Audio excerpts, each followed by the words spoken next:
스가랴 7장 1절로 7절까지 말씀 우리 함께 합독하도록 하겠습니다.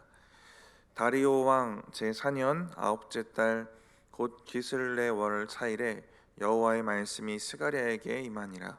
그때 베델 사람이 사레셀과 레겜멜렉과 그의 부하들을 보내어 여호와께 은혜를 구하고 만군의 여호와의 전에 있는 제사장들과 선지자들에게 물어 이르되 내가 여러 해 동안 행한 대로 5월 중에 울며 근신하리이까 하매 만군의 여호와의 말씀이 내게 임하여 이르시되 온 땅의 백성과 제사장들에게 이르라.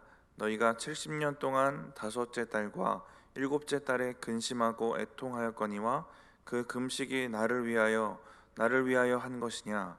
너희가 먹고 마실 때에 그것은 너희를 위하여 먹고 너희를 위하여 마시는 것이 아니냐. 예루살렘과 사면 성읍의 백성이 평온히 거주하며 남방과 평원에 사람이 거주할 때에 여호와가 옛 선지자들을 통하여 외친 말씀이 있지 않느냐 하시니라. 아멘. 1장부터 6장까지는 8개의 환상, 그리고 이제 이것이 되어질 거다라는 확신과 격려의 말씀이 이어집니다. 16년 만에 성전 재건이 다시 시작됐고요. 1장부터 6장까지는 그 초반에 있었던 계시들과 일들을 기록하고 있습니다. 그리고 오늘부터 시작되는 7장과 8장은 이제 성전 공사가 진행되고 한 2년여 정도가 지난 때를 배경으로 하고 있습니다. 그리고 이제 어느 정도 진행됐냐면 한 절반 정도가 이제 완공된 상태였어요. 하나님이 허락하신 성전 건축이 점점 진행돼 가면서 이스라엘은 다시 영적인 열심, 그리고 이런 신앙에 대한 관심이 다시 이제 커지기 시작합니다. 그래서 오늘 본문에 등장하는 베델에 거주하던 사람들이 자신이 행해오던 금식에 대해서 질문을 던집니다. 근데 이어지는 대답을 보시면 이스라엘 전체에게 하고 있는 대답이거든요. 그래서 이스라엘 전체가 이제 고민하고 있었던 문제이기도 하고 이스라엘 전체에게 들려지는 말씀입니다. 이제 예루살렘의 제사장과 선지자들에게 질문을 하는데 지난 70여 년 동안 행해오던 금식을 계속해야 하는지를 이제 묻고 있습니다. 우리 3절 말씀을 같이 한번 읽어보겠습니다. 만군의 여호와의 전에 있는 제사장들과 선지자들에게 물어 이르되 내가 여러 해 동안 행한 대로 5월 중에 울며 근신하리이까 하매 이들이 질문하는 금식은 매년 5월에 하던 금식을 말하는데요. 근데 5절에 이제 대답이 이어질 텐데 7월에 하던 금식에 대한 질문도 있었던 것 같습니다. 거기에 대한 대답도 하고 있습니다. 먼저 5월에 하던 금식은 바벨론이 예루살렘을 함락할 때 예루살렘의 성전이 붕괴되고 이런 처참하고 어려웠던 그 상황들을 잊지 않기 위해 해마다 했던 금식입니다. 7월의 금식은 바벨론의 느부갓네살 왕이 유다의 총독으로 세웠던 사람이 있는데 그달리아라는 사람입니다.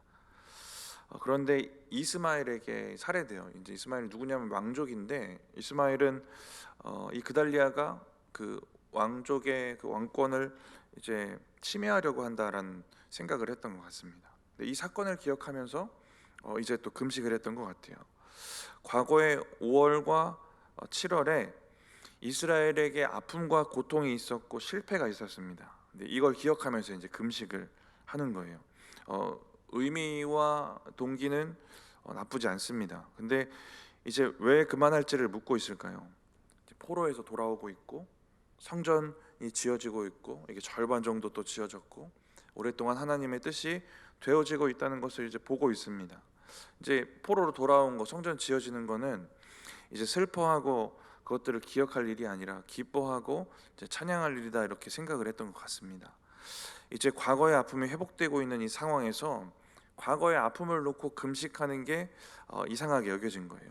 이제 논리적으로는 맞는 얘기가 맞습니다. 이제 이들도 속으로는 그만해도 된다라는 생각을 했을 것 같아요. 그래서 질문하는 것 같고, 그런데 제사장과 선지자의 그 결론을, 직접적인 대답을 듣고 싶었던 것 같습니다. 그러니까 이들은 자신들의 논리가 맞다고 여기고 있었을 것이고, 그래서 자신들이 기대한 대답이 분명히 있었을 것 같아요. 이제 금식을 그만해도 된다, 뭐 이런 대답을 원했을 것 같습니다. 그런 기대감이 있었을 것 같아요.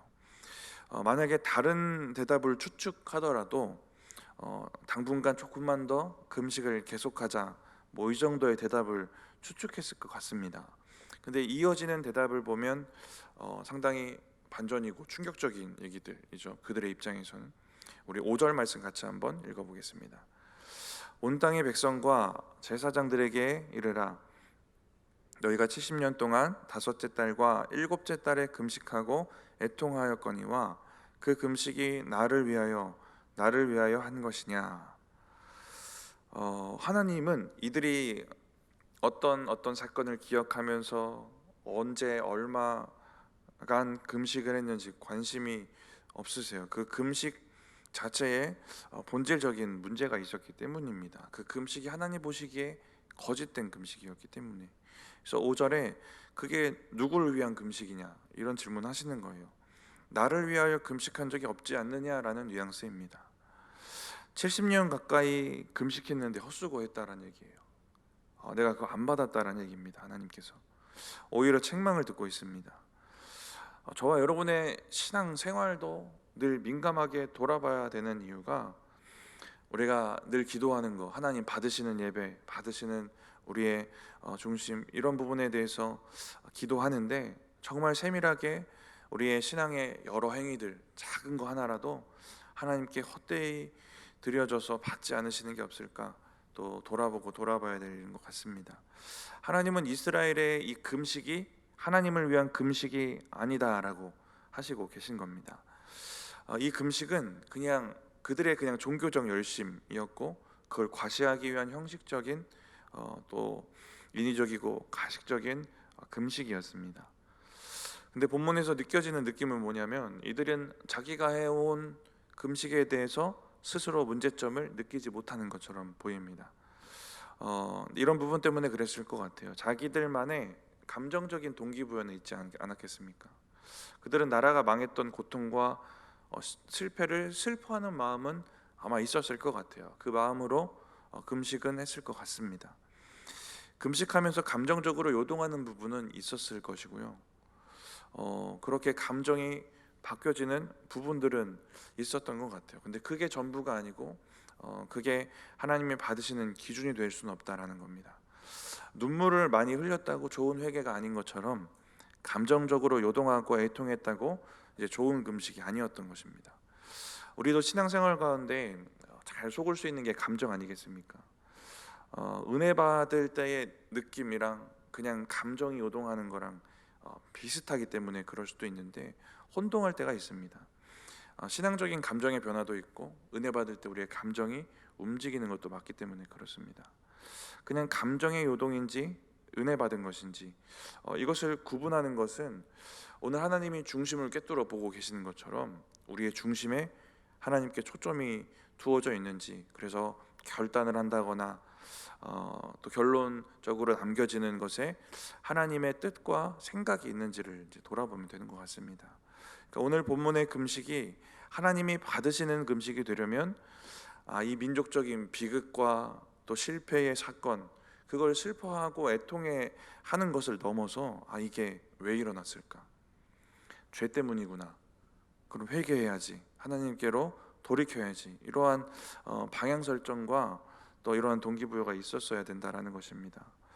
근데 이처럼 애통해하는 금식은 하나님 앞에 회개하는 거, 하나님의 은혜를 간절히 구하는 거, 이 두 가지 요소가 기본적으로 포함이 되는 겁니다. 이렇게 하는 이유는 금식의 목적이 내가 아니라 하나님이시기 때문입니다. 그런 의미에서 회개하고 은혜를 구하는 이 두 가지 요소가 반드시 필요한 이유는, 회개와 은혜를 구하는 것을 통해 하나님의 뜻을 알게 되기 때문에 그렇습니다. 역대하 20장에 보면 여호사밧이 유다 전체 금식을 선포하게 됩니다. 그리고 기도하는데 예루살렘에 모여서 주님의 뜻을 찾았다라는 기록이 있습니다. 이와 같은 참된 금식의 증거들이 이스라엘에게 지금 스가랴 시대 이스라엘에게는 없었던 겁니다. 하나님의 뜻을 찾거나 하나님을 위한 금식이 아니라 자기 자신을 위한 금식을 해오고 있는 것입니다. 그러니까 70년 동안 행해졌던 이스라엘의 금식은 그저 나라 잃은 슬픔, 그런 자기 감정을 해소하는 도구가 된 것입니다. 우리의 신앙적인 행위들도 더 민감하게 돌아볼 필요가 있을 것 같습니다. 이스라엘이 참된 금식을 하지 않았다라는 증거를 하나님이 이제 6절을 보시면 어디서 찾으시냐면 그들의 일상입니다. 그들의 평소의 삶에서 이 근거를 찾고 계세요. 너희가 참된 금식 안 했다, 잘못된 금식을 했다라는 근거를 그들의 일상에서 찾으십니다. 우리 6절 말씀 같이 한번 읽어보겠습니다. 너희가 먹고 마실 때에 그것은 너희를 위하여 먹고 너희를 위하여 마시는 것이 아니냐. 너희가 너희 자기 욕구를 위해서 먹고 마셨던 것처럼 금식도 이기적인 욕구로 했다라는 지적을 하시는 겁니다. 일상 가운데 하나님을 위해서, 다른 사람을 위해서 먹고 마시지 않았다는 겁니다. 오직 자기 육체의 욕심을 채우기 위해서 먹고 마시는 일을 행했다라는 지적을 하고 계신 건데요. 그래서 그들이 매년 70년간 5월, 7월에 금식한 거는 사실이고 팩트인데 평소에 자기를 위해 먹고 마시는 일을 한 것도 이제 사실인 겁니다. 일상에서 평소에 하나님과 이웃을 염두에 두지 않고 살았는데 그러면서 금식하더라도 당연히 그 동기가 이기적일 수밖에 없다라는 이 얘기를 하고 있는 것입니다. 그들의 금식이 진정한 금식, 온전한 금식, 하나님을 위한 금식이라면 그들의 일상 중에 먹고 마시는 것 또한 자신들을 위한 것뿐 아니라 하나님과 이웃을 위한 것이 되어야 하는 것이다라는 얘기를 하고 있습니다. 교회에서만 거룩한 신앙의 행위를 보이고 일상에서는 신앙인처럼 살지 않는 모습들에 우리가 적용해 볼 수 있을 것 같습니다. 하나님을 위한 금식을 하려면 일상에서도 하나님을 위해 살았어야 된다라고 하고 있습니다. 바울이 고린도전서 10장 31절에 이렇게 말했습니다. 잘 아시는 말씀인데요. 그런즉 너희가 먹고 마시든지 무엇을 하든지 다 하나님의 영광을 위하여 하라. 일상에서 먹고 마시는 일과 모든 일들이 하나님의 영광을 위해서 되어져야 한다라는 겁니다. 우리의 일상, 우리의 삶 자체를 하나님이 보시고 그 삶의 모습이 하나님 앞에서 우리의 신앙을 보증하는 증거가 된다는 것입니다. 7절을 보시면 비슷한 맥락에서의 지적이 이제 나오고 있는데요. 하나님은 이스라엘이 바벨론에 끌려가기 전에 평온하게 살던 그 시절의 이야기를 이제 꺼내십니다. 우리 7절 말씀 같이 한번 읽어보겠습니다. 예루살렘과 사면 성읍에 백성이 평온히 거주하며 남방과 평원에 사람이 거주할 때에 여호와가 옛 선지자들을 통하여 외친 말씀이 있지 않느냐 하시니라. 평온하게 지내던 시절에 선지자들을 통해 내가 너희에게 계속 말하지 않았느냐 이 얘기를 합니다. 근데 그 전해진 말씀을 듣지 않았다는 것입니다.